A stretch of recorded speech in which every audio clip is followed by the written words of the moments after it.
I said I was eventually going to talk about this, and today I'm finally going to make a video about the Travis Decker case. Now, to catch you guys up to speed, if you're not aware, 1 month ago I made two pretty long, depressing videos talking about all of these very stressful things going on. The first one was the move, which we're finally done with, but there still is one other pressing issue that's going on, and there's yet to be a resolution to it. That being the Travis Decker case out of Washington. Giving you guys some backstory here, Travis Decker is a Washington man. He's been wanted by the police for about a month now for allegedly taking the lives of his 3 children, Peyton, Evelyn, and Olivia.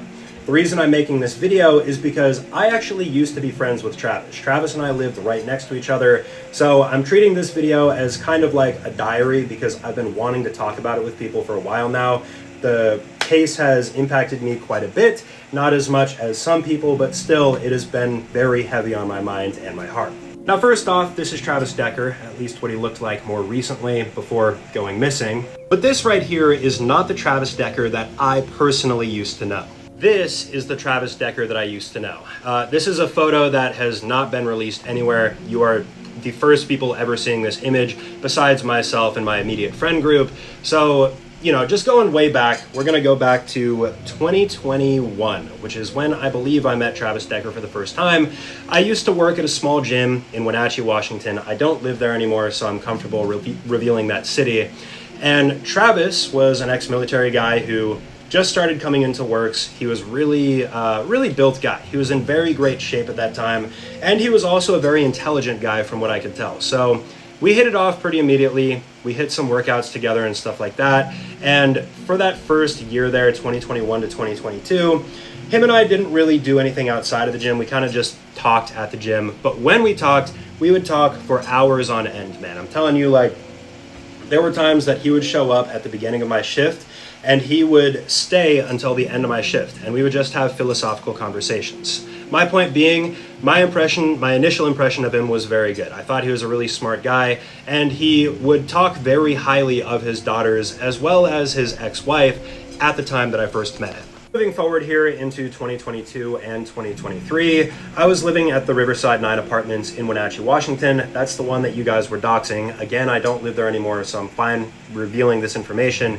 Travis moved into the same exact building as me. He was like 1 row over, 1 floor up. So from there, him and I ended up getting a little bit closer because I would see him all the time. Now it wasn't just in the gym. We weren't just, you know, talking there at the gym.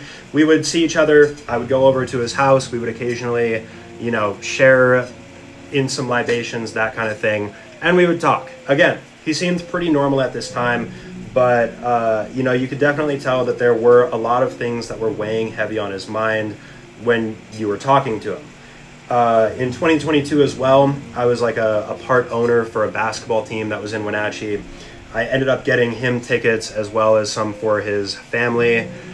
A little bit later, him and I would end up, I'm really big into baseball, so we ended up going to the field and I taught his eldest daughter how to like throw and how to hit and stuff like that. At the time, he seemed pretty chill, although he was somewhat harsh on her, I feel like. Like, if she wasn't getting it down, like how to swing, he would talk firmly. But I just attributed that to the fact that he had a military background. He loved his daughters very much at this time. Around this time, my parents had just recently adopted this dog right here. They saved him. His name was Tyson.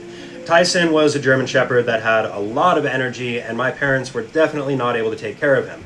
He was way too powerful. So they tasked me with trying to find somebody to give Tyson to that would be a better fit.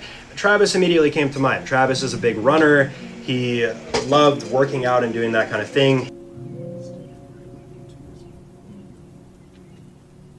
He already had Chinook over here, so we were like, yeah, Travis is a good fit. He came over, and this is actually one of the last photos that I have of Travis. In fact, I think this is the last photo because approximately 2 to 3 months after this was taken, Travis ended up moving out of the apartment, stating that he was going to go back and work with the National Guard, I believe is what he was saying. It was a little while ago, so the details there are a little bit fuzzy. Bear in mind, this was in 2023, so 2024 ends up rolling around.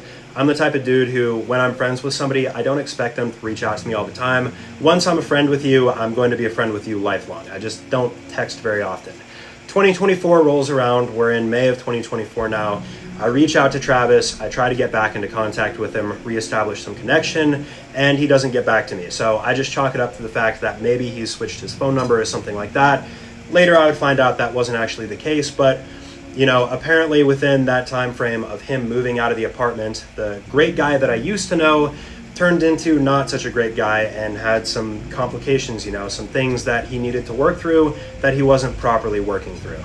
And then, you know, we fast forward to 2025, almost a year later to the date in which I reached out to him trying to reestablish connection, and the horrible actions that took place, and now here we are. So it's kind of just a shitty situation. The biggest struggle personally, and I know I don't really have a lot of room to talk on this because, you know, there are lots of people that are struggling a lot worse with this situation than me, of course.